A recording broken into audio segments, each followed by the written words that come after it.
Good morning, YouTubers. This is NHRA 1975. March 23rd, 2023. As you guys can tell, there's still lots of snow up here. There's signs of spring, but man, it's going to take a while for all this snow to melt. So hopefully it melts quick, get racing again.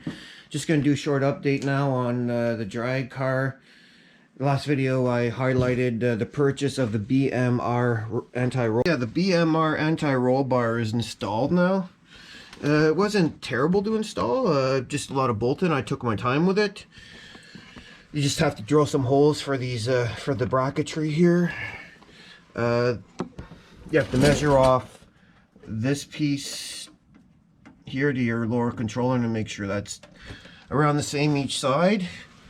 Other than that, my preload settings are off. I mean, that's got this much thread and I have that much thread down there, so we'll see how that works out. I'm hoping to bring the car to a 4-corner scale at some point next month, hopefully, when my friend has one, but he's kind of busy, so we'll see what all happens. But I might have to mess with those preload settings at the track. We'll see what happens. But other than that, I think the BMR, it wasn't that hard to install. I just took my time with it. It looks like it's all good quality stuff, so I'll just give you also fix the fuel line a little bit, made sure I ran it down there. Not very exciting, but I put -8. I might need a bigger fuel pump at some point. We'll see it all happens. Just run the Holly Blue for now. The other thing I did with the suspension is coil springs. So these are the ones I originally had in the car. They're commonly referred to as cargo coil springs, a variable rate coil spring from Moog CC501s. They worked well actually at the track for my old combination. I want to change though, because these are pain in the neck. As you can tell, they don't fit in the pocket when the suspension is totally relaxed. So when you're lifting and lowering the car, you have to have like at the mid lowering point, you have to go back in and put these in the pocket, and it's annoying. So I'm switching to these. These are Moog 5379s. They're a constant rate coil spring. Which means it doesn't change, it stays the same spring rate no matter what. Cargos are variable, so you can see how that varies the distances here depending on, I guess, what kind of loads on it. It changes. It can change the spring rate. This one is only one spring rate. That's what they call a constant. But anyways, that one there, I'm hoping works out well. First of all, I won't have that darn problem with coil pocket. These are a little tight. I'm going to have to just take the shocks, remove the shocks off the bottom and lower the whole differential in order to get these in. But then I won't have that problem again. I don't know if I want to put the airbags back in. I might need the airbags for flat towing this thing, but I'll see how it sits. Maybe I won't need the airbags.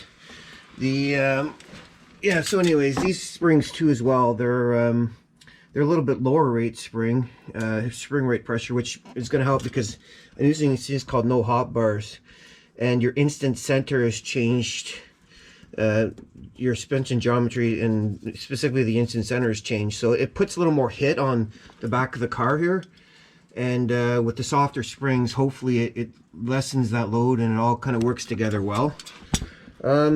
This is just fairly stock suspension unit here. I mean, these are adjustable uppers, which are nice for your pinion angle and such,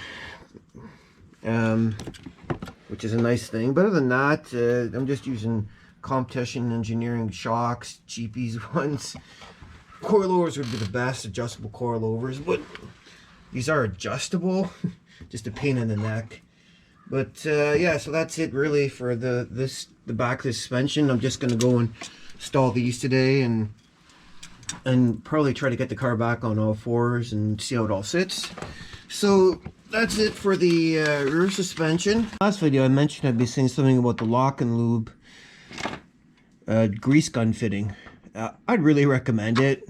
It's expensive, but it makes things a lot easier for you. I also upgraded the hose too, to put the flexible hose. And it even said somewhere it makes grease gun fitting, not grease gun fitting, but greasing fittings fun. which she could probably say because it was so damn frustrating for so long. Anyways, I'll just show it works. So there's a thing, you pull down this lever and then it grabs onto the grease gun fitting.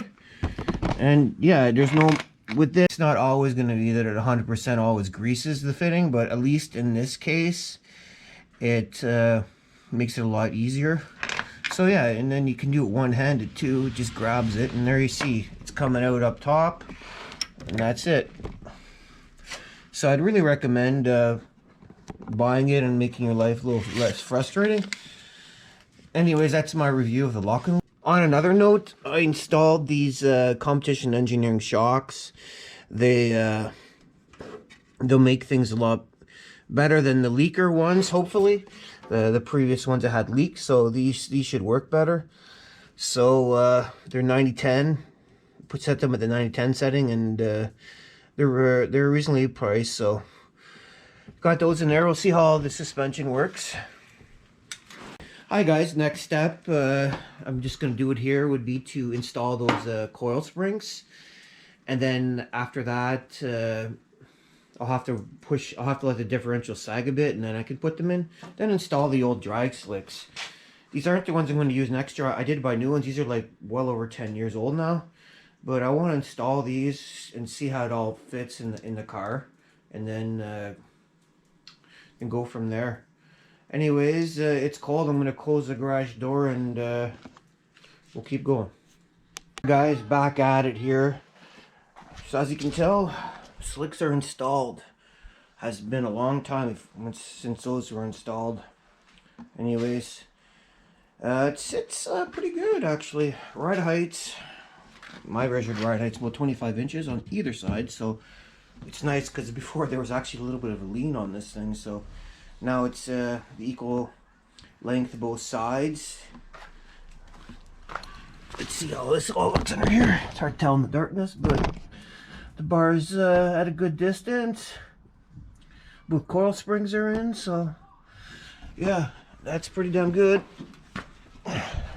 So probably for now, I will just not do anything. I think for now I might take some more measurements and this and that to see how the suspension is sitting, the rear suspension. The front suspension seems to be okay as well.